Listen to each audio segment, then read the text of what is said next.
Hi, my name is Rob Shank, and I'm a board member at South Carolina 250 Charleston, and I'm here with Dale Watson, one of the acclaimed artists who's creating remarkable art around South Carolina's role in the Revolutionary War. We're excited to be here in Dale's studio where the art is actually made, and on the easel here we have one of his latest creations. Thanks, Dale, for letting us be here today. My pleasure, Rob. Tell us a little bit about what this covers historically. Rob, this is depicting Fort Johnson when the colonials rode over and the British left in front of them and they took over the fort at Fort Johnson. And this is depicting them raising the Moultrie or Liberty flag for the very first time. Wow, so this is Fort Johnson, the site that's on James Island off of Charleston Harbor. So is that Charleston Harbor off in the distance? That's correct. And if you're looking at it, this would be downtown Charlestown at the time in the distance, and I painted kind of hinting at the steeples. This area here would have been Chutes Folly, which was much larger at the time. Actually had a maritime forest on it. And then further over here would be Mount Pleasant, and then further out of the scene would have been Sullivan's Island. And this would have been prior to Fort Sullivan, nowadays Fort Moultrie, being built. And Dale, this is a site that does not exist today. This fort has been long gone. How did you kind of set up this view? How did you kind of come to this kind of portrayal? Great question. And you're right, the original fort that was there, that was built in the earlier 1700s, was destroyed by hurricanes and neglect and time. And there was a set of plans for it though. And so Rick Wise from the South Carolina Battleground Trust and myself, as we played around with the view, I took those plans and kind of used that as a base. That was probably the fort that was here in 1775 would have been very close to the one that was here in the 1730s. So using that, I created a SketchUp model to get the view correct, and that's the process I used to kind of build the fort. And Dale, you have a lot of interesting characters that are in this painting. Can you kind of tell us about the soldiers and the other individuals that are in the painting? Yes, I'm trying to depict members of the 2nd South Carolina Regiment, and one of the notable people in there would have been a Francis Marion, who would have been, I think, maybe a lieutenant at the time. I'm not positive, but we're also showing some African American laborers that could have been enslaved or could have been freemen that would have been enlisted to help raise the cannons back into place after the British had knocked them over before they hurriedly left.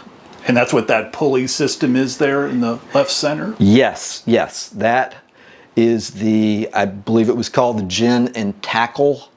And that was one way that they would have used to get the cannons back up and in place using the pulley system. And that was fun to do a little research on how that would have worked back in those days. And Dale, there's a lot of historical detail and research that must go into all this, and just from the uniforms and the look of the structure. But tell me a little bit more about that process, how you do that research. Well, I'm extremely fortunate to have a lot of help with members of the South Carolina Battlefield Trust or Battleground Trust, and also members of the American Battlefield Trust. So when we start one of these projects, there's a lot of back and forth questions. I'll mark up my sketches I send to them, and they'll send me notes back. But we typically wrestle around with things a fair amount before we get to the final version, which is quite fun. And Dale, this isn't your first painting. You've been painting historical subjects for a long time, and many great ones around South Carolina and the Revolutionary War. How did you get into wanting to paint historical scenes? Back in the early 2000s, the Park Service was looking for someone to do a painting to become a mural at Liberty Square, and a good friend of mine that worked at Fort Moultrie said, I know a guy. And so I ended up doing a painting of Charleston's Vendue Range circa 1860, and it kind of took off from there. So, and in the around 2018 or so, I did a couple of murals for the Old Exchange, and that's how I got noticed by Doug Bostic of the South Carolina Battlefield Trust, and that kind of started our whole process. And so you've done paintings not only of battlefields and Revolutionary War sites, but also characters, key individuals from the Revolutionary War. Can you tell us a little bit about some of the paintings that you've done? Yes, I've done so far a series. One of our favorite ones is Francis Marion, and we did a lot of back and forth on that one, and we feel like just from the descriptions and historical accounts in books of him that we've been very faithful to get him as close to it as we possibly can to how he actually would have looked. So Dale, you've got some images of interesting individuals from the Revolutionary War. Do you want to show us some of these? Sure. After Francis Marion, a couple more that we did. This is just off my office copier here, but just to give you an example, was a Catawba warrior, or we were even calling him General New River, which was one of the major leaders of the Catawba tribe. And then another Catawba Indian who played a part in the revolution that we've just finished was Peter Harris. And so again, just a quick copy of him just to let you take a look. And then this is the Banastre Tarleton and Colonel Abraham Buford, and both of them were at the Battle of Waxhaws. One did a lot better than the other in that battle. And Dale, a lot of these paintings and images are used in lots of interesting places, including the Liberty Trail and other sites. Can you tell us about where people might see these paintings? Well, the Battlefield Trust initially got with me about doing the paintings or illustrations for the Liberty Trail app, which is a wonderful app that they're adding to all the time. But since then, the illustrations have ended up in just many other areas, and pretty much the Battlefield Trust and the South Carolina Battleground Trust, they use them as we're moving toward the 250th in just many different areas. So, and Dale, where can people see your artwork online? Well, number one is the Liberty Trail app, and then a lot of it is at the battle sites. Much of it has been included in signs on the sites. Camden, Hanging Rock, Fort Watson, just to name a few. But the Battlefield Trust is their steady putting together signage at all of these sites. So, and also on my website, just go there, and I typically, when I finish something, I'll just put it on Facebook, just because that's a quick, easy way to kind of get it out there as soon as I finish it. All of your art. So can you tell us a little bit, Dale, about your general process?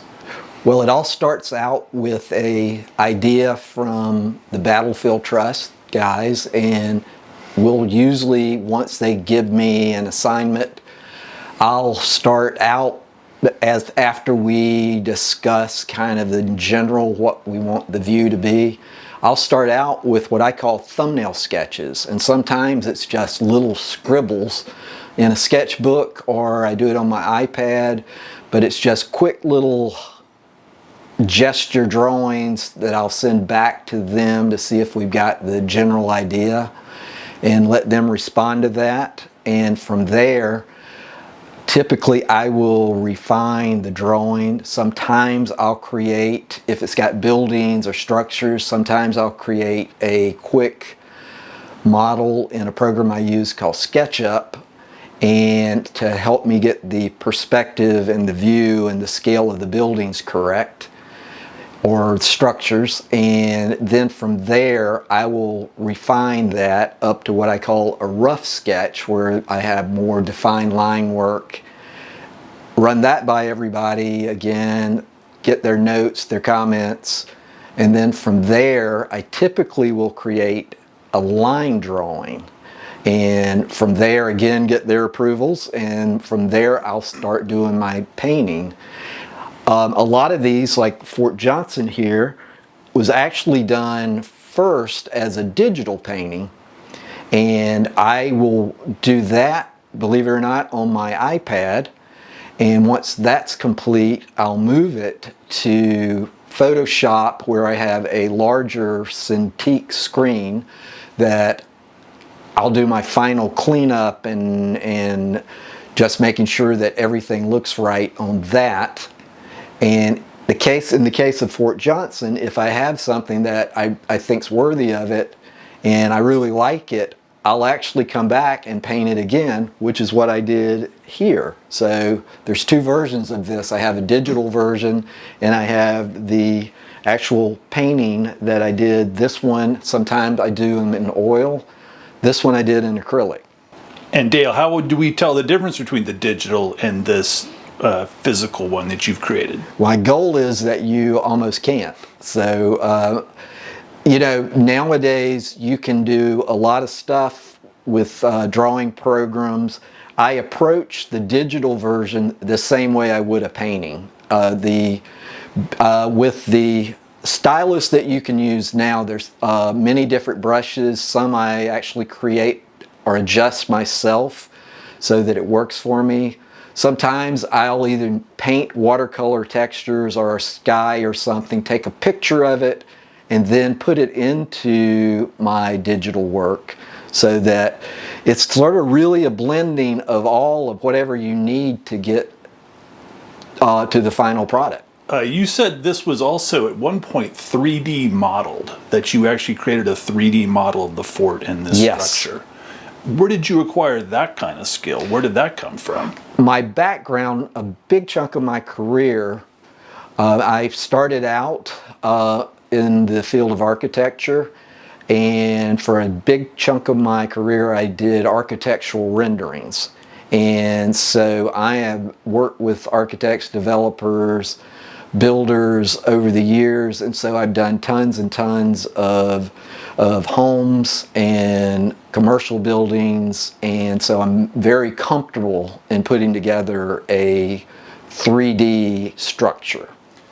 Well, Dale, this has just been amazing. Not only is this an incredible piece of art, that's tied to this important 1775 event at Fort Johnson, but it's a remarkable piece of art, and it's been fascinating to kind of see your process, which I think many people would be really surprised by all the different steps and technologies you use. So I just enjoy my job. I love getting up every morning. I'm excited to come into the studio. Well, thank you so much for creating this art, which I think is so important for us today in the 21st century to visualize these events from 250 years ago. So thank you, Dale. You're welcome. My pleasure.